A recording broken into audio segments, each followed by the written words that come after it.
네, 안녕하세요. 네, 한 2주 전에 오셨는데 예. 그때는 순천에서 오셨잖아요. 맞습니다. 오늘 어디에서 오셨습니까? 오늘은 어제 대구에 지인 상가집 갔다가 예. 대구에서 하루 자고 시외버스 타고 내려왔습니다. 아, 그렇습니까? 예. 좀 오는 길이 더 편하지 않았습니까?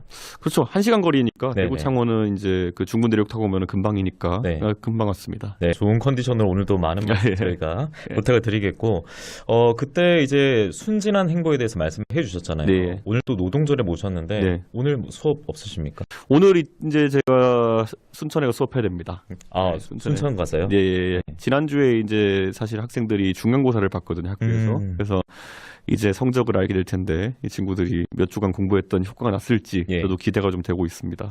그 중간고사 끝나면 진주도 간다고 하셨잖아요. 예, 이제 중간고사 갈 때까지 저희가 순천에서 이제 교육을 시행했고, 이제 기말고사를 앞두고 진주에서도 이제 학생을 모집하는 단계를 시행하려고 하거든요. 예. 그래서 방학 때쯤 되면 이제 확실하게 순천과 진주에서 교육이 원활하게 진행될 수 있을 거다 생각합니다. 알겠습니다. 뭐 저희가 계속해서 행보에 대해서는 오늘 출연이 또 마지막이 아닌 걸로 저는 알고 있어서 예, 그래도 뭐 이제 학생이나 선생 모집 같은 경우는요, 네. 진주에 계신 분들 같은 경우에는 제 페이스북이나 이렇게 문의해 주시면은 또 공부할 수 있도록 하겠습니다. 네, 여러분 꼭 좀 참고하시기 바랍니다.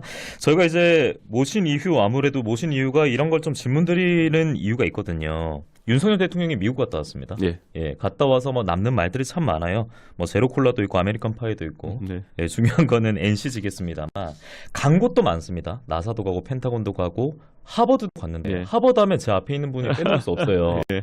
관심 있게 보셨을 것 같거든요. 제가 서울에서 이제 라디오 할 때 이런 얘기를 했어요. 하버드 가면은 총장이 나오느냐. 이 문제가 되게 중요할 거고 예. 우리나라 같으면 대통령이 강연한다 그러면 총장 당연히 나오겠죠. 근데 하버드는 제가 있을 때 보면은 총장이 나온 적이 없습니다. 거의 누가 와서 강연한다 하더라도 그 정도로 콧대가 높은 곳이기 때문에 저는 하버드를 왜 가는지 알겠어요. 어떤 이유입니까? 제가 어릴 때 제가 대학 갈 때 미국은 여러 대학을 한 번에 지원하니까 처음에 콜롬비아 대학교 붙었은 가장 합격 발표가 먼저 났었어요. 근데 좋은 대학교죠. 근데 그때 당시에 저희 살아계시던 저희 할머니께서 야, 거기 꼭 가야 되냐? 차라리 한국의 카이스트나 서울대 가는 게 어떻냐라는 말씀하셨어요. 미국 가면 하버드가 가장 먼저 떠오르니까. 그러니까 예. 특정 연령층 이상에서는 잘 모르시는 분도 있으세요. 예. 그러다 보니까 아마 대통령께서는 좀 사람들이 알아주는 행보를 하고 싶었다. 그래서 무조건 하버드 가고 싶었는 건 맞는 것 같다. 예. 그래서 이제 하버드에서 강연한 공간이 그 행정대학원이거든요. 음. 행정대학원 가면 강연 장소가 되게 좁아요. 예. 그렇기 때문에 제가 있을 때도 반기문, 고건, 박근혜 이런 분들이 거기 가서 강연하셨는데 사실은 꼭 하버드가 필요했나 봅니다. 아, 그런 홍보의 목적으로도. 가면서도 이준석 전 대표 한 번은 생각했겠네요. 많이 생각했겠죠. 좀 더 잘해야지. 내가 예. 교과에서 이런 생각도 하지 않았을까 싶기도 하고. 그런데 공교롭게 저는 이제 5월 16일 날 네. 저는 또 서울대 서울대에서 가시죠. 강연하게 돼 있으니까요. 예. 각자 대학 바꿔서 강연하네요. 예. 가시면은 뭐 어떤 주제로 좀 강연하실 건지도 궁금한데. 아무래도 제가 요즘 책을 미래에 대해서 이제 썼으니까 예. 아무래도 서울대 이제 정치학과 다니는 학생들이 온다고 하니까 대한민국의 미래가 사실 많은 문제가 이제 겹쳐 있습니다. 예.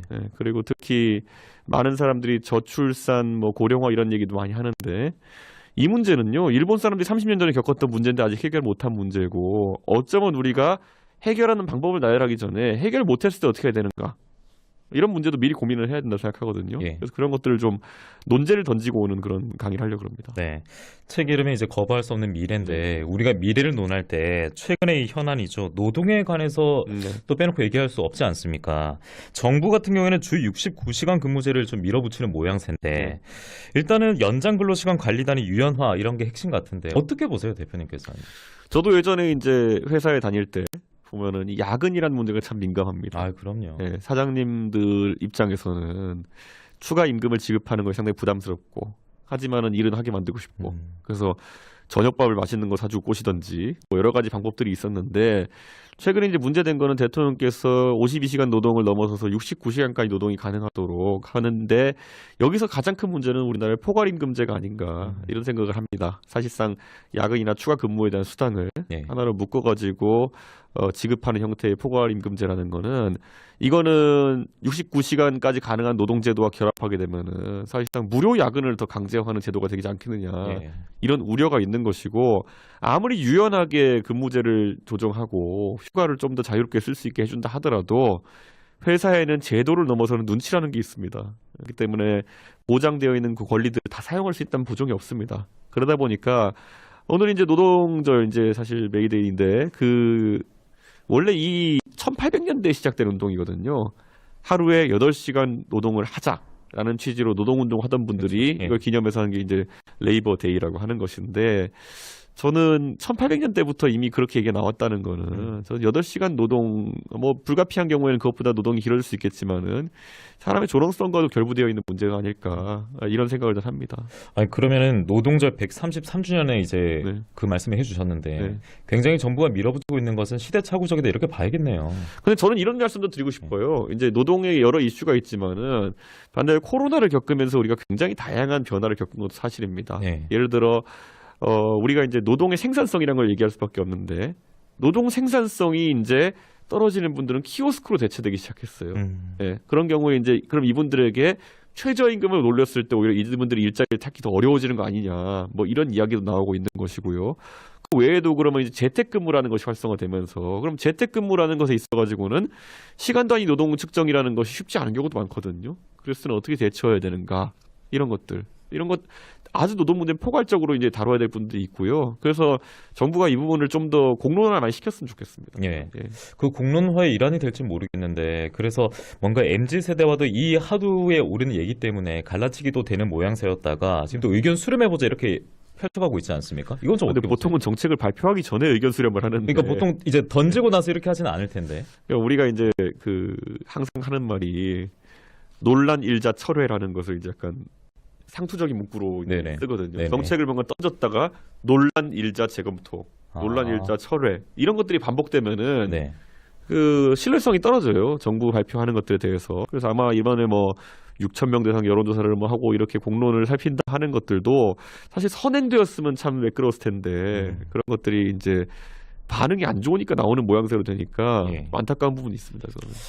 이 가운데 또 이제 내일이 되면 최저임금위원회 전원회의가 예정돼 있잖아요. 네. 뭐 시급 10,000원 시대라든지 또 업종별 차등 적용 이런 게 있는데 굉장히 또 예민한 사안이 될 것 같거든요. 이게 그러니까 아까 예. 코로나 얘기를 했는데요. 예. 이걸 이렇게 보셔야 돼요. 요즘 제가 영화를 최근에 한번 보러 가니까 영화표가 15,000원이더라고요. 아 진짜 비쌌어요. 예, 그럼 영화표가 15,000원인데 그럼 옛날에 제가 한 9,000원, 10,000원 할 때 봤던 기억들이 있는데 그럼 코로나를 거치면서 한 1.5배 정도 이제 돈 가치가 떨어졌다라 볼 수 있는 거거든요. 그런데 사람들의 임금은 그만큼 오르지 않은 경우가 대다수라는 것이죠. 그럼 앞으로 이 동일한 생활 수준을 유지하기 위한 임금 인상의 압박이 굉장히 심해질 겁니다. 그렇다면은 그거의 첫 번째 다추는 최저임금이 될 텐데 저는 이 부분에 있어가지고 고민이 되는 것이 그만큼 우리 경제가 성장하지 못했습니다. 코로나 기간 동안에. 그래서 실제적 우리 생활 수준은 그래서 코로나 이전보다 떨어질 수밖에 없는 상황에 직면한 것이 아닌가. 요즘 택시 요금도 이제 서울에서 많이 올라가지고 택시 타는 분들이 많이 줄어들었거든요. 이걸 지불할 수 있는 감내할 수 있는 능력이 되는 분들이 줄어들고 있는 것이고 이건 또 소비가 또 줄어드는 효과를 낳게 되고 그럼 산업이 또 쇠퇴하는 결과를 낳게 되고 이런 사이클 속에 빠질 수 있기 때문에 정부가 최저임금 설정에 굉장히 고민을 많이 할 것 같습니다. 네.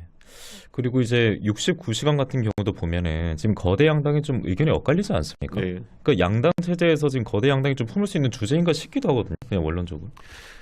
그런데 대통령께서 네. 노동에 대해 갖고 계신 관점, 뭐 공무원도 포괄적으로 보면 저는 노동자로 생각합니다. 그 공무원으로 살아오셨기 때문에 특히 대통령께서는 검찰에 계시지 않으셨습니까? 그럼 수사라는 것은 대통령께서 69시간 노동제에서 얘기하는 것처럼 일을 때로는 집중해서 하는 그런 문화가 있는 곳이지 않겠습니까? 예. 수사가 이렇게 강하게 진행될 때는 그때는 뭐 대통령께서 말씀하셨던 것처럼 120시간도 일할 수 있겠죠. 예, 그런데 이제 또 상대적으로 일이 적을 때는 또 편하게 일할 수 있겠고. 근데 그런 직종이 또 대부분은 아닙니다. 예, 상시적으로 뭐 일 근로를 해야 되는 직종들도 있는 그럼요. 것이고 그렇다면은 그런 부분에 있어서 저는 좀 다양한 직군을 좀 살필 필요가 있다. 그런 생각을 합니다. 아니 국민의힘 같은 경우에는 노동개혁 특별위원회도 띄운다고 하던데 그 다양한 직군도 살피고 좀 여러 가지 이런 상황들을 짚어볼 수 있을까요? 근데 이런 게 있는 것 같아요. 노동이라는 건 워낙 다양해가지고요. 그리고 코로나 겪으면서 양태도 많이 달라졌다. 예. 저는 이렇게 생각하고 한 그릇에 모든 걸 담아내긴 참 어려울 것이다. 저는 이런 생각을 하고 그래도 우리가 이제 한 가지 가운데에 넣어야 되는 건 뭐냐면은 뭐 가장 보편적인 가족 형태인 4인 가족이나 3인 가족이 결국 최저 생계비를 맞출 수 있을 정도의 아니 본인이 대한민국에서 8시간 이상씩 하루 8시간 이상씩 이 노동했다 그러면은 최소한 아이 하나 낳아서 키울 정도의 소득은 있어야지 그 사회에 굴러가는 거 아니겠습니까? 예. 그런 것처럼 저는 그 부분에 중점을 두고 좀 고민했으면 좋겠다. 최저임금 같은 경우에도 내일 이제 논의가 이제 되면은 저는 이 부분을 봐야 될 것 같은 게 대통령께서 그 사실 차등화를 이제 얘기하셨거든요. 예. 대선 때. 네. 그래서 지역별로 그리고 또 이렇게 업종별로 차등화하자는 얘기가 있었는데 저는 해외 사례도 보면 지역별 차등화는 근거가 좀 있긴 합니다. 그리고 업종도 이제 시행하는 곳들이 있긴 한데 그렇다면은 그것이 지금 서울 같은 곳에서 오히려 그 차등화가 최저임금을 올리는 방향으로 사용될지 예. 아니면 지방에서 오히려 지금보다 임금 수준을 떨어뜨리는 방향으로 사용될지 그건 천차만별이거든요. 그렇기 때문에 그런 부분도 감안해가지고 움직여야 된다. 왜냐하면 이런 게 있을 수 있어요. 예를 들어 최저임금이라는 것이 예를 들어 차등화가 돼가지고 서울 지역의 생활임금이라는 걸 높여버리면요. 기업이 실질적으로 서울에 있는 공장이나 생산시설을 지방으로 가져오게 될 이전 동기가 될 수 있습니다. 예. 그렇기 때문에 그런 차등화라는 것이 노동자의 근로조건을 하향시키는 목적이 아니라 지역 간의 실질적인 격차를 반영한 형태로 간다 그러면은 오히려 새로운 산업이 지역에 자리 잡을 수 있는 것. 예를 들어서 이런 게 있을 수 있죠. 콜센터 같은 산업 같은 경우에는 어느 지역에 있는지가 크게 상관없거든요. 네. 서울에서 창원에서 서울 전화 받을 수 있거든요. 근데 만약에 창원에 있을 때 사무소가 지급해야 될 임금이 좀 더 적다 한다면은 그런 산업들은 충분히 창원으로 이전해 올 수 있는 것이겠죠. 지금도 이미 대한민국 상당수 콜센터는 대전에 있거든요. 예. 예, 그런 것처럼 지방에도 그런 어떤 이전 수요가 생길 수 있기 때문에 지방은 좀 더 세밀하게 살펴봐야 될 것 같습니다. 네, 알겠습니다. 오늘 노동절에 이준석 전 대표를 모셨기 때문에 노동 현황과 예. 그리고 또 개인의 생각까지 좀 곁들여 들어봤습니다. 저희가 이준석 대표 모시고 얘기하기엔 시간이 너무나 부족하고 또 한 번 느끼는데 또